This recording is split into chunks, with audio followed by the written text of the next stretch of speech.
Let's try this bullshit again, shall we? Time Warner Cable, you are officially my nemesis, and I hate you. I hate you on a personal level. I don't know of any person who works there. I don't know your first name because you always say that your name is Doug, and you always say that my router's on the wrong channel, and then you fix it, Doug, but it's never fixed, Doug, and I don't know why. If your name is Doug, you have some accent that doesn't make any sense to me, but I digress. I'm fine. I'm totally willing to re-record the first minute and a half of this show because I love my fans. I love my fans enough to do this goddamn show alone. That's right. We have two co-hosts out tonight, one with injury, one with birthday. So I would like to wish one a happy birthday. Celebrate plopping out of a vagina. To the other, I would like to wish Pepto-Bismol, I guess. I don't know. But Brian, I am looking forward to celebrating your birthday with you tomorrow. Happy birthday. You are a great friend to me, a great host to this show, and I cannot wait for what's ahead for 29 years of age. Brett, I hope you don't shit your pants. I think that's enough love for today. It's time to move on and be productive, shall we? UFC Zagreb was largely what we expected it to be. Going into the card, we had two ranked fighters. Coming out of the card, we now have three ranked fighters. So it was not for naught, my friends. We have Derek Lewis breaking into the top 15 of the heavyweight division. Now he's number 13. Previously, he was not ranked. Other than that, no fucking consequences to this card. Nothing. So it's kind of interesting to me. I'm going to do a pretty brief breakdown of this one, then get into UFC Tampa, because UFC Tampa is the exact antithesis of UFC Zagreb. Antithesis, I say, which is to say that it is the opposite thereof, for those of you taking notes. UFC Tampa only has two unranked fighters on the main card and the prelim card, whereas UFC Zagreb had two ranked fighters on the entire card, top to bottom, fight pass bullshit included. Does that tell you anything? I mean, this is on Fox, just the same as the other was on Fox. What the fuck, man? It's because Croatia was involved in World War I. I haven't quite finished the History on Fire podcast about it, but I'm learning these things. Did you know that Franz Ferdinand was shot in a car? Yes. Did you know that he was previously pelted with a grenade that didn't kill him just a couple minutes before that? No, you did not. Dan Carlin, I thank you. Thank you for also giving me the inspiration to do this damn show by myself. How the fuck that guy can talk by himself for 4 hours and captivate me doesn't make any goddamn sense. I don't see anything that's shiny. There's no rock music blaring in the background. How does he maintain my focus? I should bottle it and sell it. It's less chemically dependent like Ritalin or whatever the fuck.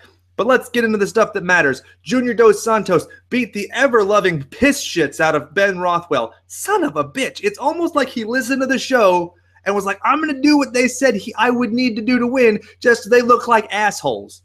I'm thinking to myself, I might need to cut down on my cynicism, because it's like every time I say, oh, if a fighter does this, then they're going to win. But I pick the other guy, then that person just does what I said they should have done, and then they win. So maybe it's true that his last performance when he was fighting Alistair Overeem, it was just his transitional phase into ATT. And now we get to see the product of the fruit of their loins or whatever. It was fantastic. Lateral movement for days. And I got such a kick out of going on to Twitter and seeing you motherfuckers being like, Junior Dos Santos is running away. He's on his bicycle. He's running away. Yes. Do you realize that Ben Rothwell weighed in at 264 pounds? Which means he probably cut weight to make that limit. That's a big motherfucker. And if you're just going to stand there and let him wallop you, I hope you have good health insurance. That's all I'm saying. But Junior Dos Santos, this is one of those weird situations where, according to Fight Metric, every single shot the man landed was a significant shot. Does that strike a chord with anybody? I mean, that just shows technical precision, focus, laser guidedness. I loved it. He landed, where's my note? 157. And if you look at how many total strikes, significant, not significant, that Ben Rothwell threw, that doubles it, what he landed. Because Ben Rothwell came in with 78 strikes. Total strikes, not just significant, total. So Ben Rothwell was landing at a 36% accuracy rate. One of the reasons why? Because Junior made himself hard to catch. He was moving laterally, side to side, doing the things I wish he would have done. If I would have known, I would have put money on it. No, I wouldn't. I work too hard for the money I have. I piss it away on an internet address that I technically don't need. Now that I'm hosting shit on YouTube, really I shouldn't be paying for it, but why the fuck not? But my frustration with this fight, it's kind of a frustration I didn't necessarily voice last week, is that everybody in the top 5 is taken in heavyweight. Everybody, even all the way through 6 and 7. The first unranked fighter that these guys could fight, or rather, first unbooked fighter in the top 10 would be Mark Hunt. Junior Dos Santos already has an epic win over Mark Hunt, so I don't want to see that fight. So that leaves Mark Hunt at number 8 to go against Ben Rothwell. That's the best fight I can give them. And this is another one of those weird situations where the winner ends up staying on the shelf a lot longer, but I'm sure he made enough money to just kind of coast for a while. I would like to see Junior Dos Santos wait, see what happens. What's interesting is that Junior said he's going to purposefully stay in shape in case somebody drops out of UFC 198, which, as you guys know, is the heavyweight showdown between Fabricio Verdum and Stipe Miocic, who apparently gets a title shot because he wasn't injured when Kane was, even though there were other people more deserving. But now those people, i.e. Ben Rothwell, have kind of dropped off. So, shit, why not?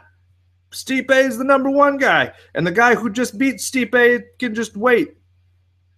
Unless somebody gets hurt, of course. So that's going to be interesting to see how that plays out. I'm hoping that there's no injuries. You know, people teased Fabricio Verdum because he pulled out of the fight after Kane pulled out of the fight. But that makes perfect sense to me. I don't know why everybody was kind of griping about it. You look at the style. You look at – there's so many considerations to have. Like, yeah, I'm physically able enough to fight this guy. It does not mean I'm able to take on all comers, my friends. There are different degrees of fighter and different degrees of athleticism. You know, put it this way. If you duct tape one hand to your back, there are probably a lot of people you could slap around, but not all people. So you might need that hand. That's kind of the situation. Fabricio was like, fuck a spine. I don't need a spine. Who needs a spine? And then he saw Stipe and was like, I might need that spine. Let's move on. Derek Lewis versus Gabriel Gonzaga in a shit show of a fight that I was very entertained by. People were very critical of Derek Lewis's takedown defense. I'm sorry, he got taken down once out of 6 times, which means that Gabriel Gonzaga's takedown accuracy was 16%. Fuck. Now, Gabriel Gonzaga did pass on him, but here's one of the things, especially in the heavyweight division. If you want to avoid being taken down, you can kind of avoid being taken down, my friends. So Derek Lewis ends up getting back on his feet and knocking Gabriel Gonzaga the fuck out. And it was amazing to see how desperate Gabriel Gonzaga was to take Derek Lewis down. It seems like he knows that his weakness is his chin. One of the things we talked about last week on this show, for those of you taking notes, is that Gabriel Gonzaga, the vast majority of his losses have come by TKO, KO. And he's fighting a guy who nearly all of his goddamn wins come from TKO or KO. And now Gabriel Gonzaga is just another statistic and likely a guy who's Bellator bound. Now, he has had a long UFC career. So long, in fact, he got paid the highest amount of anybody in the card based on the Reebok bullshit. But the fact is, you can only lose so many, even in the heavyweight division, even in the shallow as shit heavyweight division. And bear in mind, just a couple weeks ago, Gabriel Gonzaga was ranked like number 13, and now he's nada. These are things we have to consider, my friends. Derek Lewis calls out Roy Nelson, can't get on the mic, but whatever, he still does it. Roy Nelson takes to Twitter and says, I'm interested in this. But remember, Roy Nelson previously said he was interested, and that fight never happened. I think that's an awesome fight for Derek Lewis. You're number 13. You can skip up ahead quite a bit. And stylistically, Roy Nelson's a guy who I don't really recall ever actively trying to take someone down. While Joe Rogan is very apt to talk about how Roy Nelson has a great takedown defense and how he has a great jiu-jitsu game and all this stuff, he's not offensive with those things. I don't remember him ever really being active in trying to take someone down. Maybe using some dirty boxing and clinch work, but unless I'm mistaken. So please, if you have clips, send them to me. But I think that Roy Nelson's always kind of been a reactive ground fighter rather than a proactive ground fighter. So this is really one of those fights. I tweeted today, and Derek Lewis himself liked it. I repeat, Derek Lewis himself. He's famous now. He's a top 15 UFC heavyweight. I tweeted that I'm going to watch this fight like Judo Jean LaBelle with a stopwatch in hand and just wait for the seconds and see how long it takes before somebody gets knocked the fuck out. Now, I say this now, and then just like every fighter does, they all listen to my show, and they all love to make me look like a complete asshole. I remember very vividly, before I started recording this goddamn podcast, I predicted that Mark Hunt, Bigfoot Silva was going to end in a finish. No way it was going 5 rounds. Then it went 5 rounds, the most remarkable 5 rounds that most people had ever seen. It's a good fight.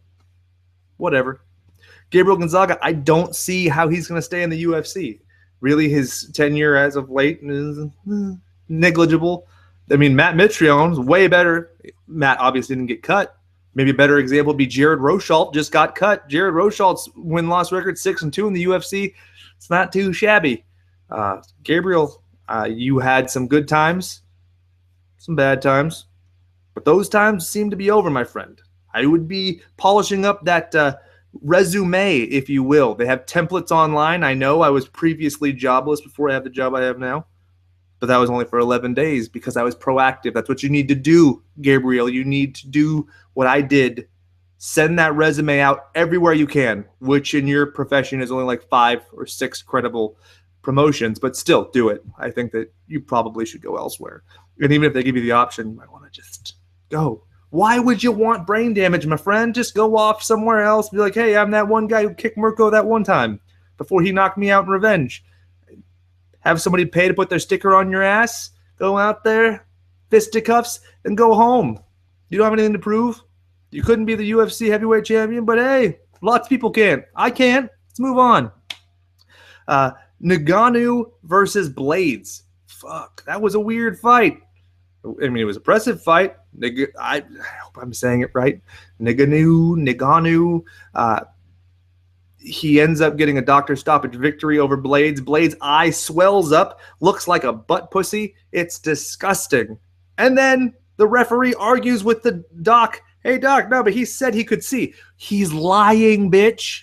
He is lying to you, just like Matt Mitrione lied to that one ref, and then he tried to sue the ref and Supreme Court something or other. It doesn't matter. The point is that the other guy won. Not that controversial. I think that it was just bizarre, that little referee interference.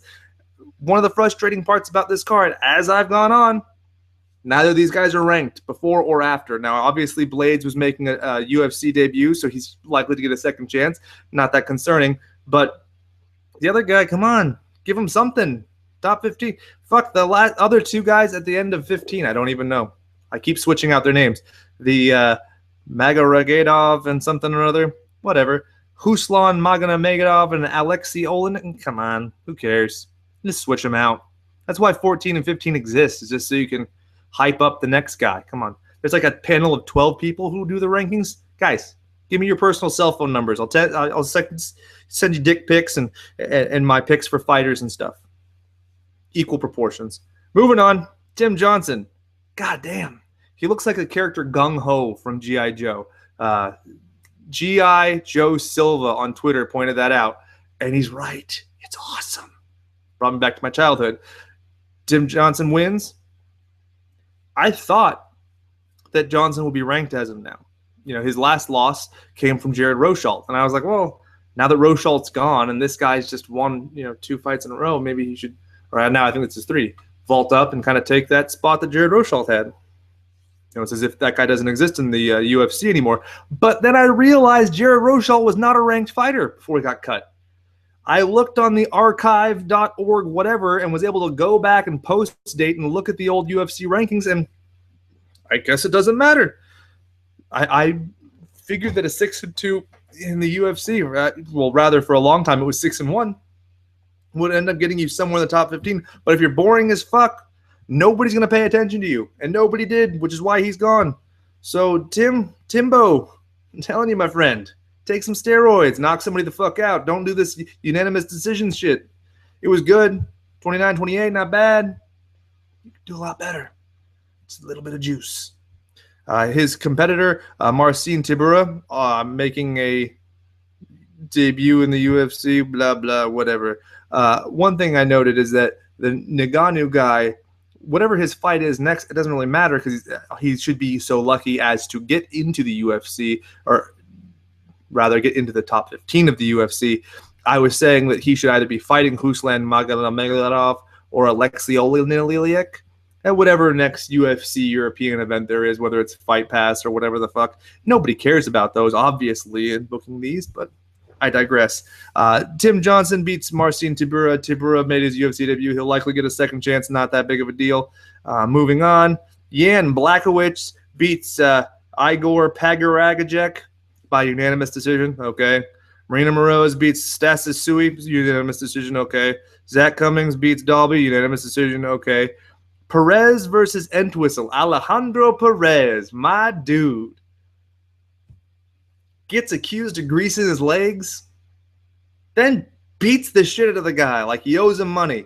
Fuck that guy, he says. Ian Entwistle, according to Fight Metric, did not land a single strike, only went for leg locks, and then accused the guy of greasing his legs.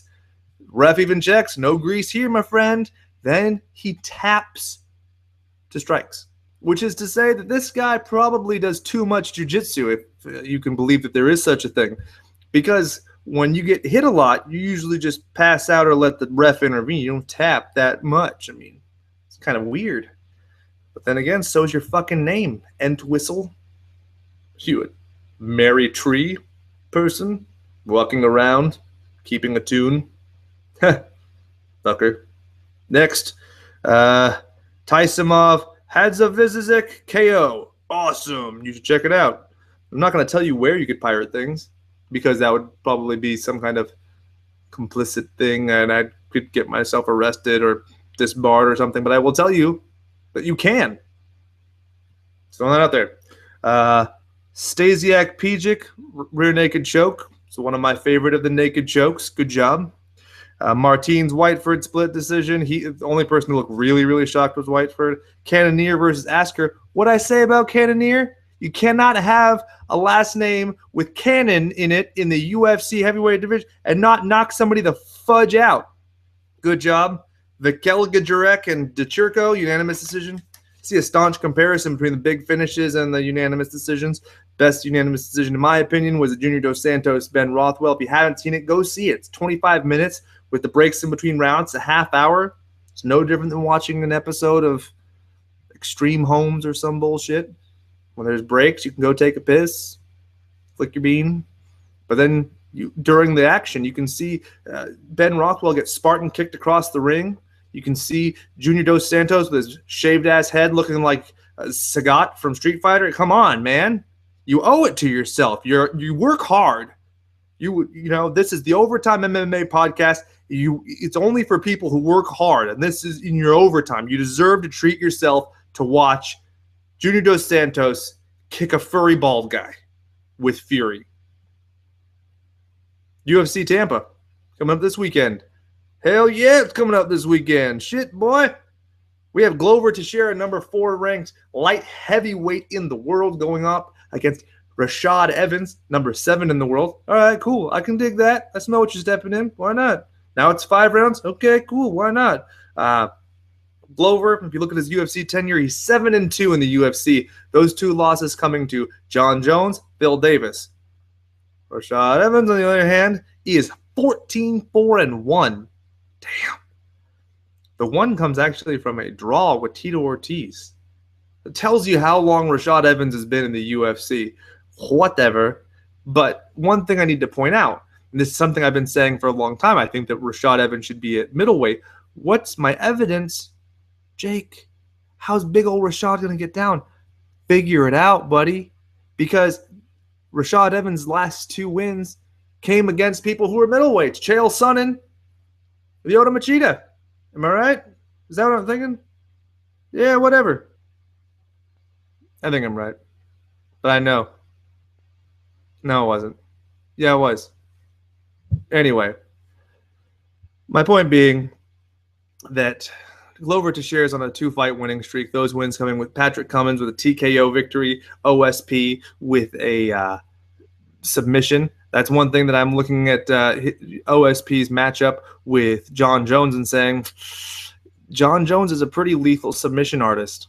And the idea that Glover did it, I mean, obviously he's an incredibly different fighter, but I think that if ever there's a way that John Jones beats OSP, I think it's going to be submission. I don't think he's going to get the whole 5 rounds, especially given the fact that he's got a 3-week training camp. Nah. Chael Sonnen and Dan Henderson. Lyoto Machida knocked out Rashad Evans. What was I thinking? I wasn't. I was trying to distance myself. I was using the brain wrong. I just did.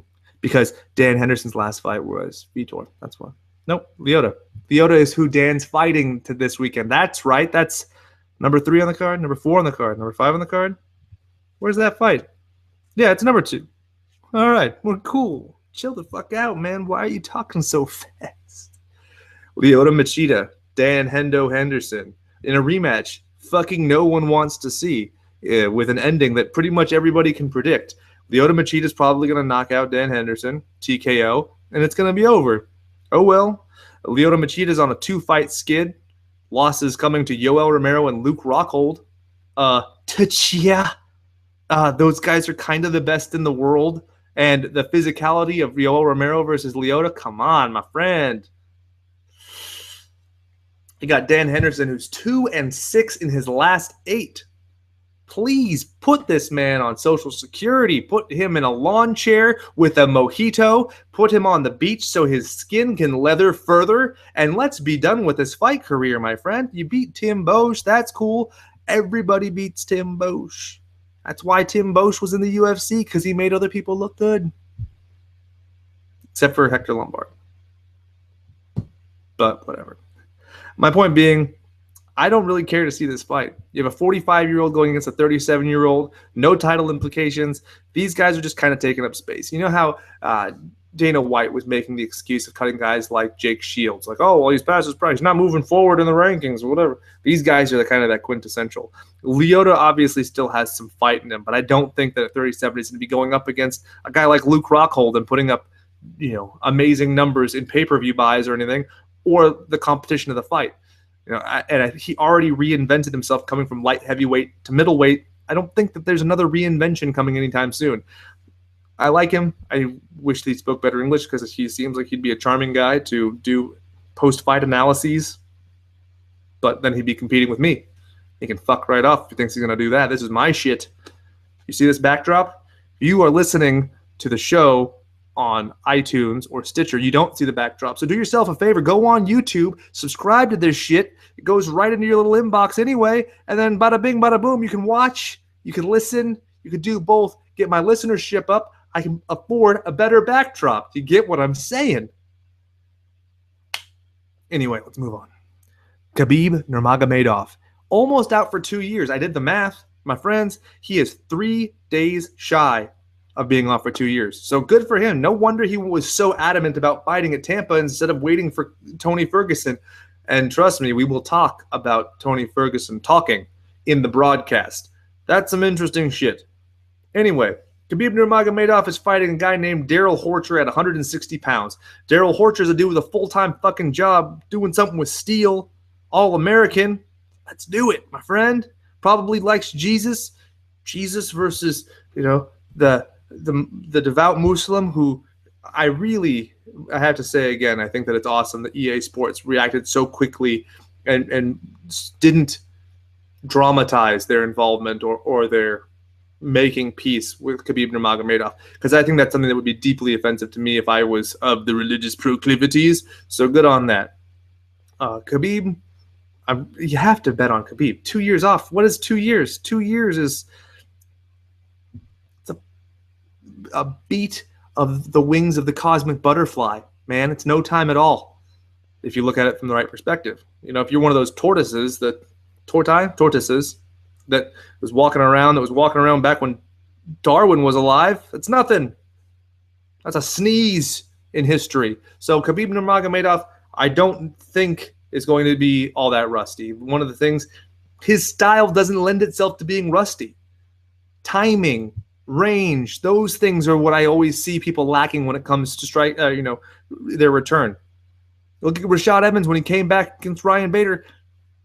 Timing wasn't there. Range wasn't there. But you got Khabib. He's going to take your ass down. He's going to put your ass on your back, and he's going to wallop on you. And the last time that Daryl Horcher had a short-term fight or a short-notice fight, you know what happened to him? He lost. This is a great mechanism for Daryl to put himself in the UFC. Got balls. Like, he's already said that he's got a multi-fight contract. What's getting your ass beat by the best, right? The number 2 guy in the world? Where's the shame in that? There is none. Good for him. I'm excited by the prospect. I'd put $5 on it. Why the fuck not? You don't know. Stranger things have happened. Have you seen Rocky? It's like a documentary. No, it's not. But this could be a really good Rocky documentary. I was saying that the UFC should put cameras on him nonstop for the next week. Because it'd be great. Imagine that. Calling into work saying, hey guys, I just got the fight of my life. It's a dream.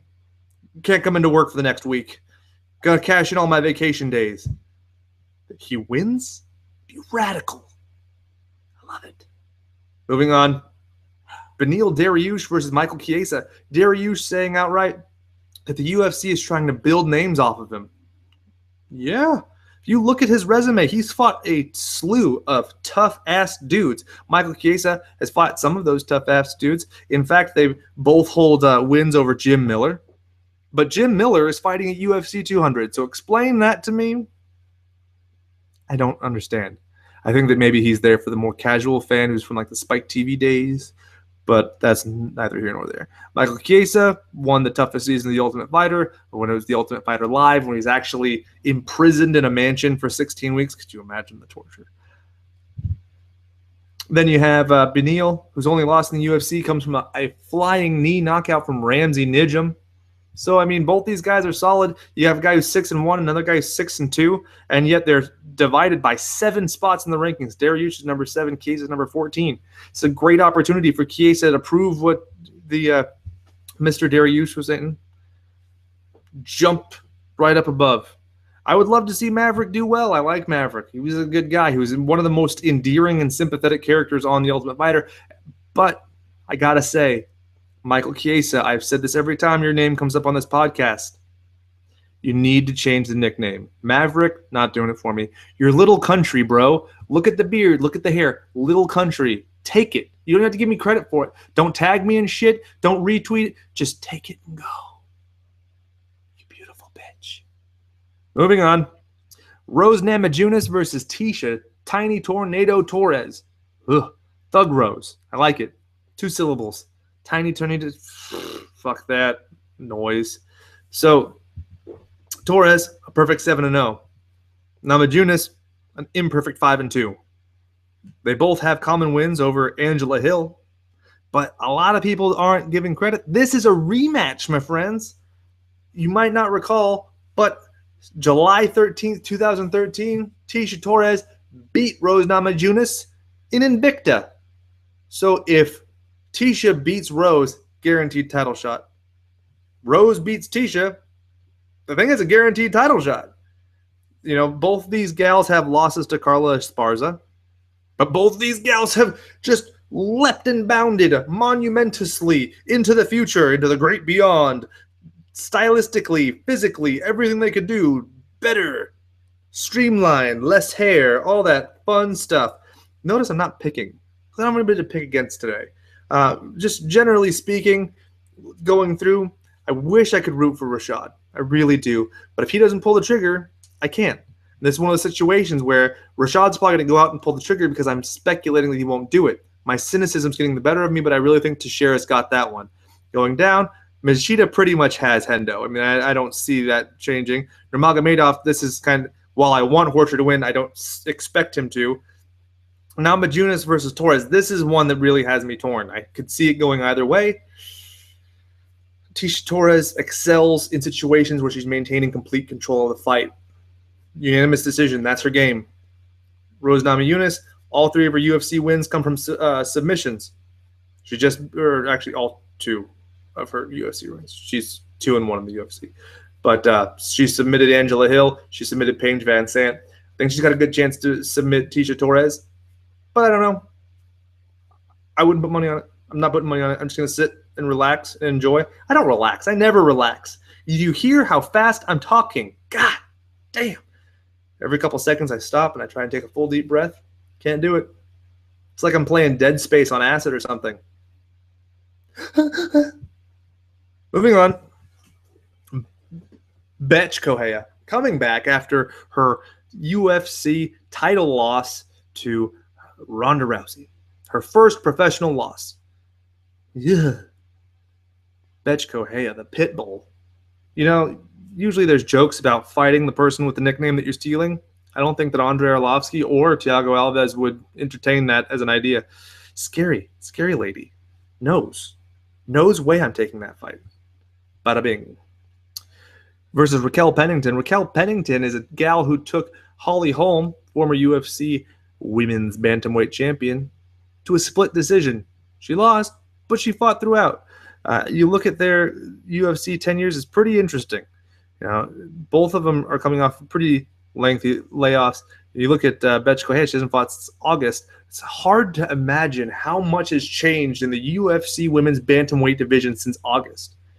In August, Ronda Rousey was the baddest bitch on the planet, and now she's an actress. She's in Roadhouse, whatever.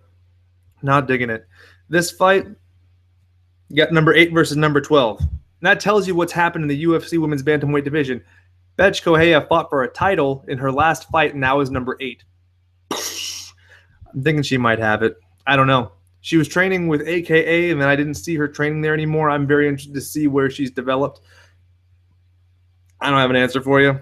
You don't come here for the answers. You come here for the dick jokes and the random noises that I make with my mouth hole.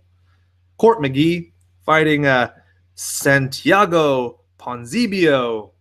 I will always root for Court McGee. If I could say his name right, I'd root for him, but I can't, so I'm going with Ponzinibbio now. I'm rooting for Court McGee. Court, you're a nice dude. You're straight edge now, which I can dig on a personal level.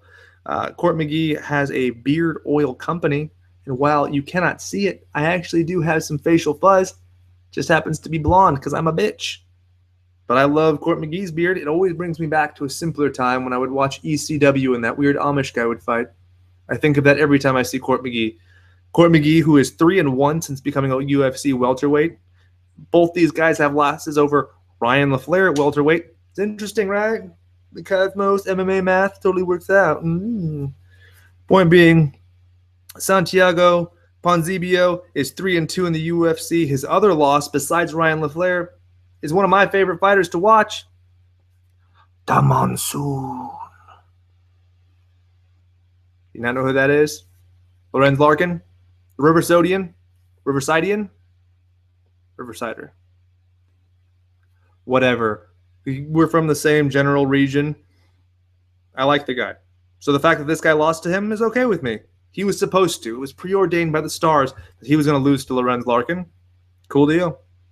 McGee is a tough son of a bitch. I'm going to go with McGee. I like McGee. I like saying McGee, as you can tell by how many times I've said McGee. Moving on. Cub Swanson. This is another guy who's nearly missing that margin of being out for a number of years. 2 days shy of being out for 1 year. His last fight coming when he lost to Max Holloway. That's right, Maximum Holloway. He lost in pretty frustrating fashion. And I think that he really appreciated that lengthy layoff. This is a guy who his fight before Max Holloway was against who? Oh, that's right, my favorite fighter of all time. And he lost. And he said that he, quote, got exposed in that fight. And yeah, he did.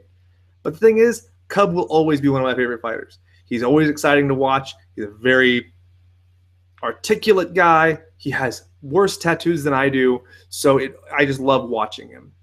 For those of you who follow the Instagram and the Twitter and the Facebook religiously, LARPing, you can DM me if you understood that reference. And if you didn't, you can fuck right off.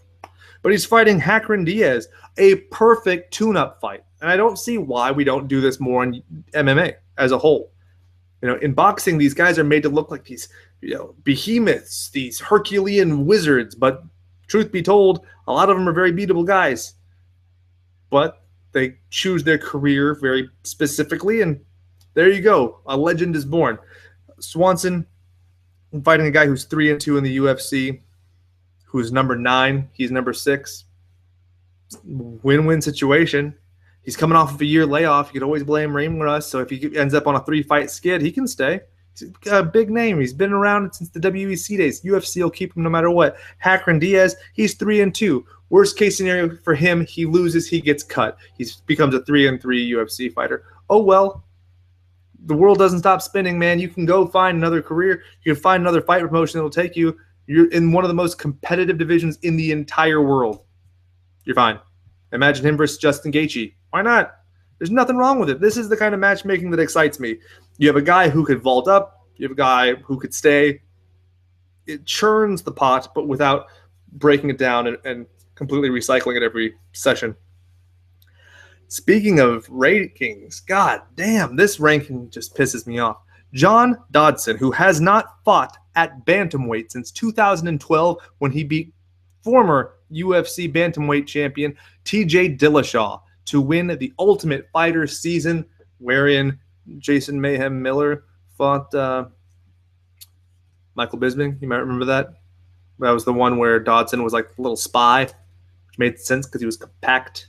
But he's ranked number 3 at bantamweight. I'm sorry, what? You ain't fought there for 4 years, buddy. No, not allowed. Veto. But that's just what happens. I get it. His last fight was for a title that he lost. Demetrius Johnson. Flyweight. Come on now. 7, 9, 12. These are numbers I can live with. Number 3? Nah. But I get what they're doing. They're inflating his status. He could fight TJ Dillashaw in his next fight. He's number 3. That's a winnable fight for TJ. He was doing well in that fight before he got knocked out. If Rafael Assunção keeps fucking off and not coming back to fight, that's a great way to get TJ Dillashaw to go back to fight for a title, or you have a new contender at bantamweight. Fresh blood. That's not a rematch. So we're fine. He's fine, but it's still weird. He's fighting Manville the Anvil Gamburian, who you might remember from Ultimate Fighter, I think it's Season 5 fame. The guy whose shoulder fell outside of his body when he was fighting Nate Diaz. It was weird. I was hoping that he was going to win. Not that I disliked Diaz. I just liked Manny. He was kind of plucky. He's Armenian. I live kind of near Glendale. It made sense to me. But then he lost. He's a guy who does not fight that often. I mean, in the last 5 years, I think he's fought on average twice a year. So hopefully he's a little more active. But, I mean, as he gets older, why would he be? He's on a 2-fight winning streak, which is pretty sweet, right? Sweet. Moving on. No. Don't really have much else to say about them. No other big fight cards that I can see from any of the other major promotions. Just kidding. There's other stuff. I don't give a shit. Neither do you. You want me to stop talking. I know this. I can sense it. Even though you're probably listening to this far in the future for me, because as I can see, I have 0 viewers on YouTube right now. I can sense through the chronicity of time that you want me to finish this so I can stop, recalibrate myself, maybe take a little bit of a chill pill, slow down my speech, and get to the Overtime MMA broadcast. Stay tuned.